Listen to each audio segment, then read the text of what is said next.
नमस्कार मित्रांनो, आपण मागच्या व्हिडिओपासून करतोय की श्रावण महिन्यामध्ये प्रत्येक राशीच्या व्यक्तींनी कोणकोणती उपासना केली पाहिजे आणि त्यांची ग्रहांची स्थिती सध्या काय आहे.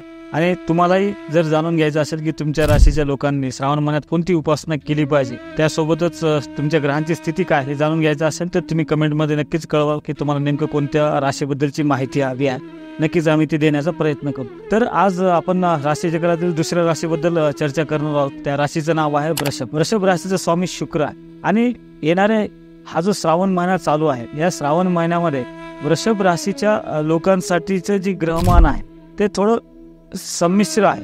कारण काय की त्यांच्या प्रथम स्थानामध्ये वृषभ राशीमध्ये गुरु आणि मंगळ हा अंगारक योग झालेला आहे. आणि गुरु ज्या ठिकाणी असतो आपण त्या ठिकाणी पाहतो की त्याचा आपल्याला योग्य तो लाभ मिळत नसतो. आणि मंगळ त्याच्या ठिकाणी असल्यामुळे ॲग्रेशन भरपूर वाढतं.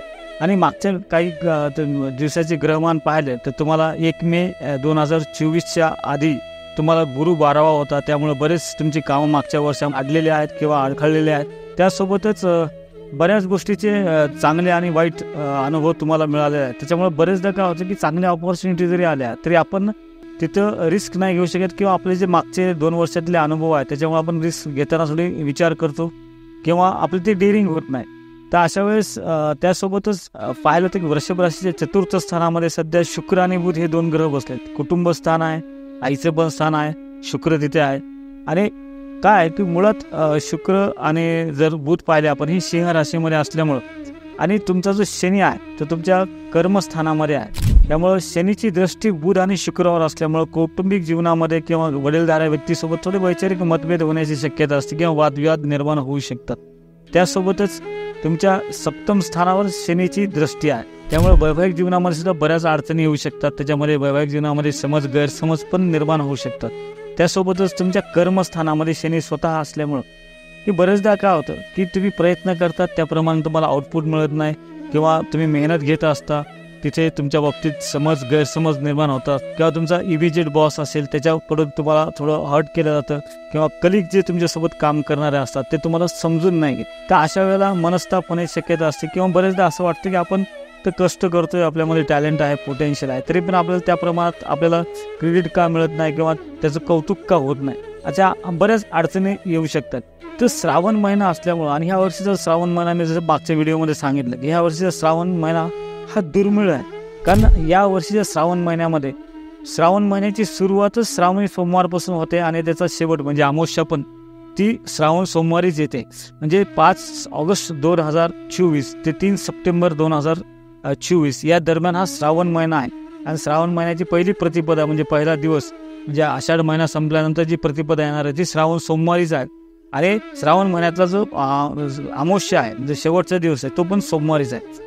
हा दुर्मिळ योग असल्यामुळे या महिन्यामध्ये जर तुम्ही विशेष महादेवाची उपासना, कारण श्रावण महिन्यामध्ये आपण म्हणतो की आपण पृथ्वीवर स्वर्ग उतरल्यासारखं आपण बाजूचं नैसर्गिक वातावरण पण पाहतो. पाऊस पण यावर्षी खूप चांगला पडतो आणि निश्चितच सगळीकडे पावसाला जरी रंग नसला तरी पावसानं सगळीकडे मात्र हरित रंग निर्माण केलेला आहे. कारण हा उत्साही रंग आहे, हा आनंद देणारा रंग आहे. त्यासोबतच आपल्या राशीला सुद्धा आनंद मिळाला पाहिजे, आपल्याला सुद्धा प्रयत्नामध्ये खूप चांगलं यश मिळालं पाहिजे. यासाठी महादेवाची उपासना, त्यातल्या त्यात पार्थिव शिवपूजनाची उपासना करणं फार महत्त्वाचं असतं. पार्थिव शिवपूजन किंवा पार्थिव लिंगार्चन म्हणजे काय, एक थोडक्यात सांगतो की निसर्गापासून एखादी महादेवाची मूर्ती निर्माण करणं आणि निसर्गातल्याच गोष्टी त्याला अर्पण करणं, त्याला आपण पार्थिव शिवलिंगार्चना म्हणतो. की जे शेतातली शुद्ध माती किंवा नदीतली शुद्ध माती शुद्ध गाळ घेऊन त्याच्यापासून एक लिंग बनवायचं, त्यातून आपल्याला जे बेल जे वनस्पतीला येतात तो बेल त्याला व्हायचा. त्यासोबतच विशेष करून वृषभ राशीच्या लोकांनी या श्रावण महिन्यामध्ये तुम्हाला ज्या काही समस्या येणार आहेत किंवा ज्या समस्यातून तुम्हाला मार्ग मिळायचा असेल तर धतुऱ्याचं फूल महादेवाला दररोज रोज तुम्ही महादेवाची मूर्ती तयार करा.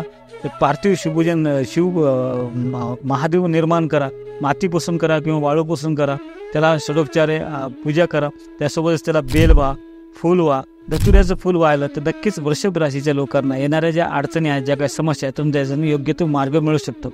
यासोबतच दुसऱ्या कोणत्या राशीच्या लोकांना जर तुम्हाला तुमच्या राशीबद्दलची माहिती पाहिजे असेल आणि या श्रावण महिन्यात तुम्हाला नेमकं काय केलं म्हणजे तुम्हाला लाभ होऊ शकतो हे जाणून घ्यायचं असेल तर नक्कीच आमच्या कमेंटमध्ये तुम्ही तुमच्या ज्या राशीची माहिती पाहिजे त्याबद्दल सविस्तर लिहा.